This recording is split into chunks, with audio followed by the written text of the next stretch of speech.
원경도 이제 마지막에 다다르고 있습니다. 태종과 원경 왕후 두 사람의 노년 모습을 보니까 이미 오래전에 역사로 남은 두 사람임에도 뭔가 아련하네요. 원경 왕후는 태종의 곁에서 오랜 세월 함께했고 그만큼 일반인이라면 견딜 수 없는 험한 일들도 많이 겪었습니다. 태종의 지칠 줄을 모르는 여성 편협과 외척 세력에 대한 적대에도 결국 원경 왕후가 태종의 곁을 지킨 이유는 무엇이었을까요? 물론 가장 단순한 답을 찾자면 당연히 왕비이기 때문일 것입니다. 그리고 두 사람 사이에서 태어난 많은 자녀들이 있죠. 하지만 원경 왕후가 태종과 혼인하고 오랜 세월 함께한 이유가 과연 이 두 이유뿐일까요? 화려한 여성 편력과 잔혹성 이면에 태종의 매력은 무엇이 있는지 알아보도록 하겠습니다. 원경 왕후는 태종의 나이 16세에 혼인을 하였습니다. 이후 다음 해인 17세에 둘 사이에서 첫 아이를 가졌죠. 태종은 집안의 오남 중 막내로 태어나 형들이 아버지인 이성계를 따라 줄줄이 무인이 된 것과 달리 어려서부터 책 읽기를 좋아하고 글 공부를 하여 문인의 길을 걷게 됩니다. 공부를 워낙 잘해 개경에서 태종 이방원은 수재로 소문이 나기 시작했죠. 결국 16세였던 1382년 진사시에 2등으로 합격 성균관에 입학하였습니다. 혼인 1년 뒤 17세의 나이에 과거에 응시하여 병과 7등, 전국 과거 응시자들 중 전국 10위의 성적을 거두며 급제하게 되죠. 이후 두 사람이 왕위에 올라 태종과 원경 왕후가 되었을 때 왕위에 오르기 전 낳은 세 아들을 잃은 전적이 있어서인지 두 사람 모두 자녀들을 정말 극진하게 아끼고 사랑한 것으로 유명합니다. 특히 한국사에서 손꼽을 정도로 비행을 저지른 것으로 유명한 양녕대군을 끝까지 놓지 않고 후계자로 두려고 했음은 물론 철들지 않는 아들에 대해 괴로워하며 남몰래 대성통곡을 한 일화 등은 유명하죠. 외에도 4명의 아들들 중 막내인 성녕대군을 메어압혀 원경 왕후와 태종 모두 성녕대군이 12하를 결혼을 했음에도 궐 밖으로 보내지 아니하고 죽을 때까지 궐 안에서 끼고 키웠다고 합니다. 외에도 외척이나 공신들을 냉정하게 때려잡는 모습과 달리 신분이 낮은 사람들과 일반 백성들에게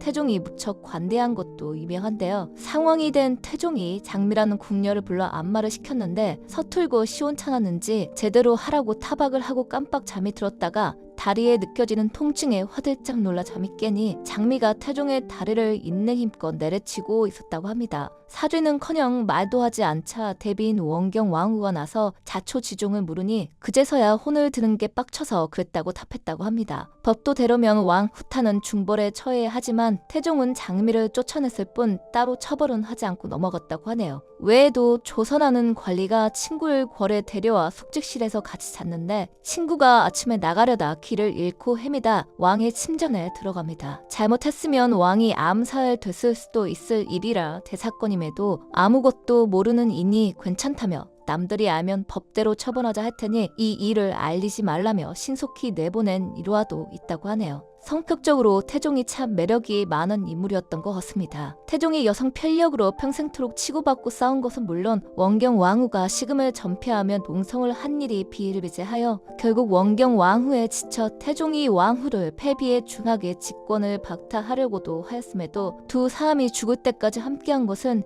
이런 공통된 자식 사랑과 애정은 물론 서로에게 끌린 애증이 있어서 가능하지 않았나 싶네요. 영상 봐주셔서 감사합니다. 저는 다음 영상으로 뵐게요.